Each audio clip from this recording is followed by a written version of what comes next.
விழுப்புரம் மாவட்டம் விக்கிரவாண்டி தனியார் பள்ளியில் எல்கேஜி மாணவி உயிரிழந்த வழக்கில் கைது செய்யப்பட்ட ஆசிரியை, தாளாளர், முதல்வர் ஆகியோரை வரும் 10ஆம் தேதி வரை நீதிமன்ற காவலில் வைக்க நீதிமன்றம் உத்தரவிட்டுள்ளது. விக்கிரவாண்டியில் உள்ள தனியார் பள்ளியில் எல்கேஜி மாணவி லியா கழிவறை தொட்டியில் விழுந்து உயிரிழந்தது அந்த குடும்பத்தை மட்டுமின்றி ஊரையே சோகத்தில் ஆழ்த்தியுள்ளது. உயிரிழந்த குழந்தையின் உடல் கூராய்விற்கு பின் பெற்றோரிடம் ஒப்படைக்கப்பட்டது. வீட்டில் அஞ்சலிக்காக வைக்கப்பட்ட சிறுமியின் உடலுக்கு அமைச்சர் பொன்முடி அஞ்சலி செலுத்தி குடும்பத்தினருக்கு ஆறுதல் கூறினார். மாவட்ட ஆட்சித்தலைவர்லாம் அதில் ஸ்பெஷல் கவனம் செலுத்துகிறாங்க. அதே மாதிரி நகர்மன்ற பேரூராட்சி தலைவர் நம்ம சலாம் அவர்களும் எல்லாரும் சேர்ந்து தான் இதை பொதுவான ஒரு பிரச்சனையாக கருதி தான் இதுக்கு எல்லா ஏற்பாடும் செஞ்சுக்கிட்டு இருக்கிறாங்க. நிச்சயமாக யார் தப்பு பண்ணியிருந்தாலும் உரிய நடவடிக்கை கண்டிப்பாக எடுக்கப்படும்.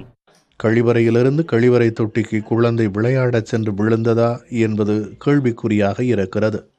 குழந்தை கழிவறைக்கு சென்றதை வகுப்பாசிரியரும் பள்ளியில் குழந்தைகளை கவனிக்கும் பொறுப்பாளரும் கவனித்திருக்க வேண்டும். கழிவறை தொட்டி பாதுகாப்பற்ற முறையில் இருப்பதை கவனித்து மாற்றி இறக்க வேண்டும். கழிவறை தொட்டியின் மூடி மோசமான நிலையில் இருந்ததை பள்ளி நிர்வாகம் கவனித்திருக்க வேண்டும். அங்கு உடைந்திருந்த முள்வேலியை சரி செய்திருக்க வேண்டும் என்ற குற்றச்சாட்டுகள் முன்வைக்கப்படும் நிலையில் இவற்றை செய்யாத நிர்வாகத்தினரே குழந்தை உயிரிழப்புக்கு முழு பொறுப்பு என்பதால் பள்ளி தாளாளர் எமல்டா, முதல்வர் டொமினிக் மேரி, வகுப்பு ஆசிரியர் ஏஞ்சல் ஆகியோர் கைது செய்யப்பட்டனர்.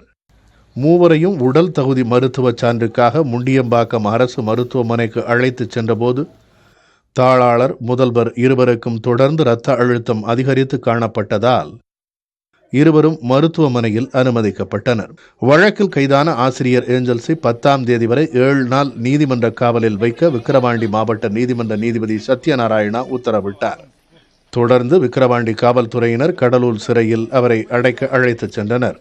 முண்டியம்பாக்கம் அரசு மருத்துவமனையில் அனுமதிக்கப்பட்ட பள்ளி தாளாளர் எமல்டா, பள்ளி முதல்வர் டொமினிக் மேரி ஆகியோரிடம் நீதிபதி சத்யநாராயணன் நேரில் 1 மணி நேரத்திற்கு மேலாக விசாரணை நடத்தினார். விசாரணைக்கு பிறகு இருவரையும் 10ஆம் தேதி வரை நீதிமன்ற காவலில் வைக்க உத்தரவிட்டார். இந்நிலையில் குழந்தையின் இறுதி ஊர்வலத்தில் சட்டமன்ற உறுப்பினர் அன்னியூர் சிபா உள்ளிட்டோர் பங்கேற்று அஞ்சலி செலுத்தினர்.